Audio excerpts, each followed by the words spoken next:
For this case, meron tayong flexible dentures. Ano nga bang advantages ng flexible dentures? Sobrang nipis nito, tapos meron siyang very bendable na body, kaya kahit mabato mo siya or mabagsak, hindi siya agad nasisira. Manipis, kaya comfortable siya sa pasyente, and it blends well sa gilagid ng pasyente, kaya natural looking siyang tingnan. Ito ang itsura ng dentures ni patient before natin siyang palitan ng flexible dentures. This is an ordinary dentures with retainer-like na wire. So ito yung difference ng itsura ng kanyang old dentures at itong ating flexible dentures. Mapapansin nyo, sobrang nipis at sobrang liit lang ng flexible dentures.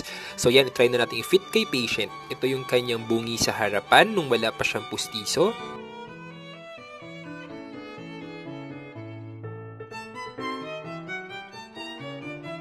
I-fit na natin siya kay patient. Ayan, kung makita ninyo, halos hindi mo mahahalata na may suot na pustiso si patient dahil talagang nagbe-blend ng mabuti yung ating flexible denture sa gilagid. Kaya mas maganda siyang tingnan at aesthetically pleasing kay patient.